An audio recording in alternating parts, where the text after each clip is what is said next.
Hello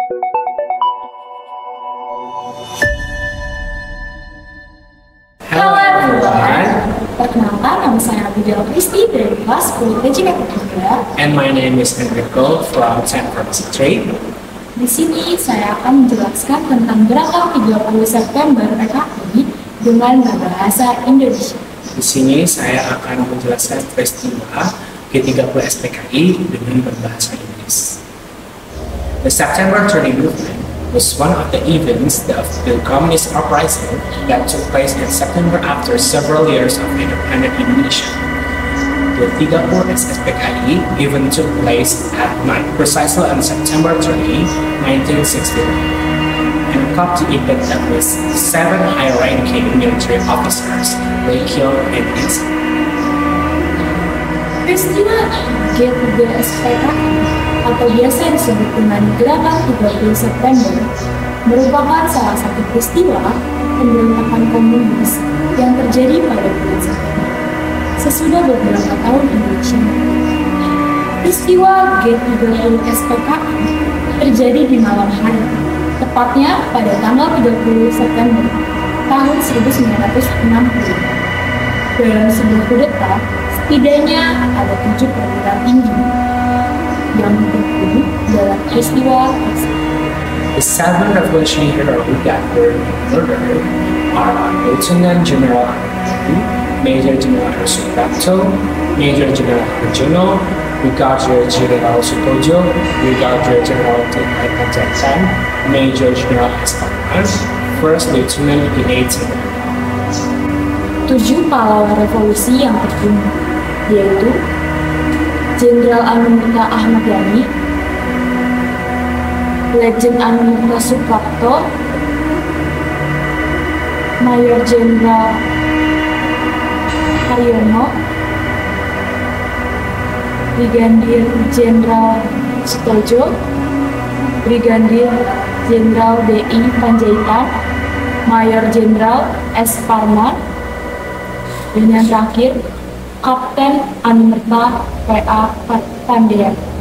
The Indonesian Communist Party was once regarded as the largest communist party in the world, without having to become several communist parties scattered in the Soviet Union and China.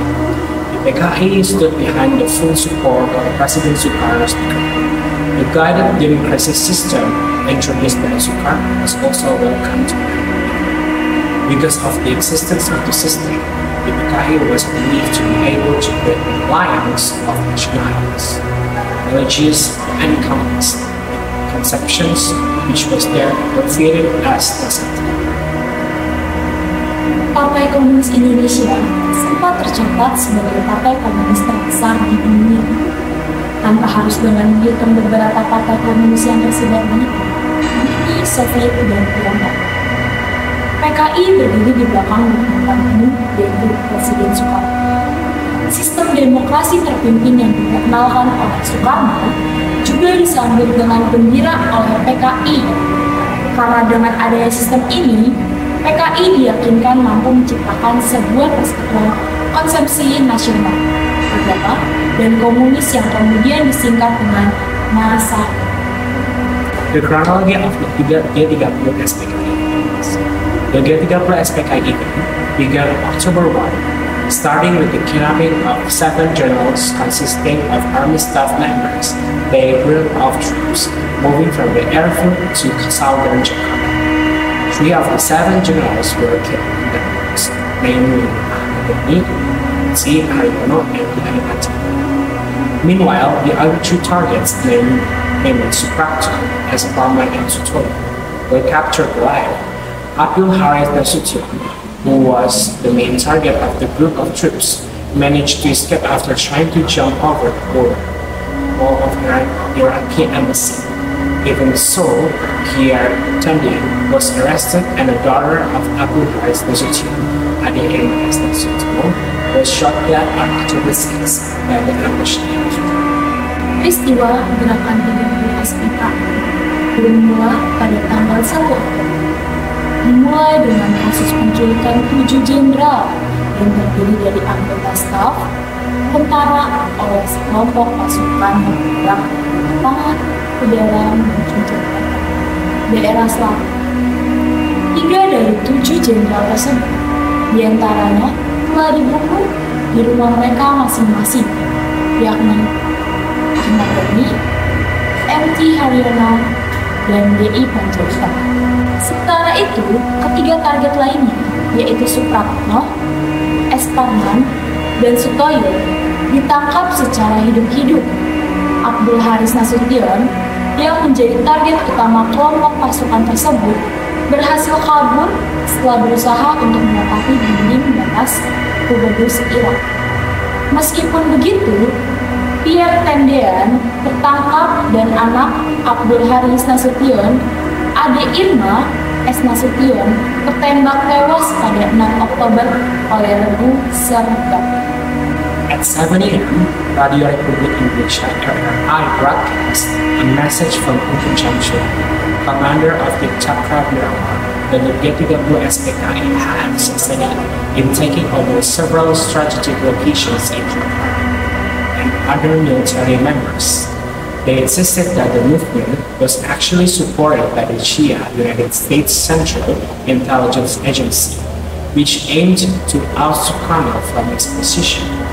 Jam 7 pagi, Radio Republik Indonesia atau RRI menyiarkan sebuah pesan yang berasal dari Untung Syamsuddin, Komandan Cakrawirawa, bahwa G30 SPKI telah berhasil diambil alih di beberapa lokasi strategis Jakarta. Beserta anggota militer lainnya, mereka bersikeras bahwa gerakan tersebut sebenarnya didukung oleh CIA yang bertujuan untuk melengsarkan Sukarno dari posisi. The failures in history of the G30 SPKI is because they missed Suharto, whom they thought was not a political figure. One of his friends told Suharto about the disappearance of the journalists and the shooting which took place at 6:30 in the morning. Hearing the news, Suharto immediately moved to Kostra at Hormuz and contacted the Navy and police members. Suharto also managed to persuade 2 of the group battalion forces to surrender, starting from Brawijaya troops who entered the Kostra headquarters line, then followed by the Ponorogo troops who fled to Halim dan Akusuk. This coup failed because of the poor planning, so that this condition causes the soldiers who are on Merdeka Square to protect the president and the allies. Tinta kegagalan tertulis dalam sejarah peristiwa G30 SPKI karena mereka melewatkan Suharto yang mereka kira bukan seorang tokoh politik. Salah seorang teman beliau memberitahu pada Suharto tentang hilangnya para jenderal serta penembakan yang terjadi pada jam 5:30 pagi.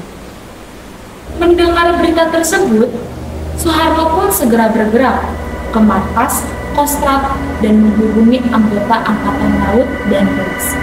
Suharto juga berhasil membujuk 2 dari batalion pasukan kedua untuk menyerah, dimulai dari pasukan Brawijaya yang masuk ke dalam area markas. Kemudian disusul dengan pasukan di Ponorogo yang kabur menuju Halim Perdana Kusuma. Kudeta ini juga gagal dikarenakan perencanaannya yang kurang matang. Sehingga kondisi ini menyebabkan para tentara yang berada di lapangan merdeka kehausan akan impresi mereka untuk melindungi Presiden Pakistan. End of G30 SPKI evening. G30 SPKI ended at 7 p.m. Suharto's forces succeeded in taking over all the facilities which had previously been controlled by the G30 SPKI. At 9 p.m., Suharto and Nasution announced that he was now taking over an army that had been controlled by the PKI and would continue to try to destroy the counter-revolutionary forces to protect Sukarno's position. G30 SPKI berakhir pada jam 7 malam. Pasukan pimpinan Suharto berhasil mengambil alih atas semua fasilitas yang sebelumnya pernah dikuasai oleh G30 SPKI. Jam 9 malam, Suharto bersama dengan Nasution mengumumkan bahwa sekarang ia tengah mengambil alih tentara yang pernah dikuasai oleh PKI dan akan tetap berusaha untuk menghancurkan pasukan kontrarevolusioner demi melindungi posisi Soekarno. Sekian dari kami. Mohon maaf jika ada kata-kata atau perilaku yang kurang berkenan. Mohon dimaafkan ya sahabat-sahabat Mabel. Mohon untuk ditonton video ini. Jangan lupa like, comment, share, and subscribe. Jangan lupa share ke teman-teman kalian yang ada di Mabel. See you guys.